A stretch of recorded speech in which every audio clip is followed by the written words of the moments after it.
মুর্শিদাবাদে ক্ষতিগ্রস্ত মন্দিরগুলিকে পূজার্চনা মাধ্যমে পুনঃপ্রতিষ্ঠা নিয়ে রাজ্যে বিরোধী দলনেতা শুভেন্দু অধিকারী জানিয়েছেন, অক্ষয় তৃতীয়ার শুভক্ষণে মন্দিরগুলিকে পুনঃপ্রতিষ্ঠা করা হবে। আপনারা জানেন যে গত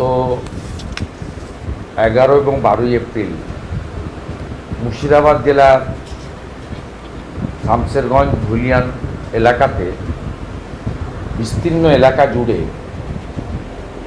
হিন্দুদের সংখ্যা শূন্য করার জন্য জিহাদি, সন্ত্রাসী এবং রাজ্যের শাসক দল তৃণমূল কংগ্রেস মদতপুষ্ট রাষ্ট্রবিরোধী শক্তির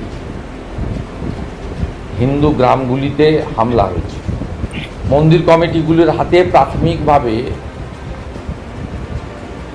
পুনর্নির্মাণের জন্য অর্থ তুলে দেওয়া হয়েছে।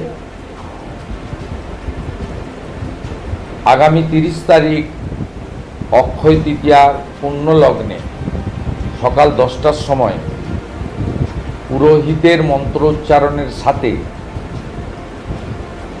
বিধর্মী জিহাদিদের হাতে এই মন্দিরগুলিতে যেভাবে অপবিত্র করার চেষ্টা হয়েছে তাকে সনাতনী প্রথা অনুযায়ী শুদ্ধিকরণের মাধ্যমে পুনর্নির্মাণের কাজ শুরু হতে চলেছে।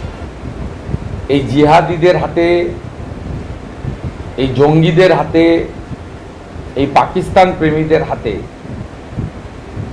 আক্রান্ত হিন্দুদের জন্য প্রার্থনা করব।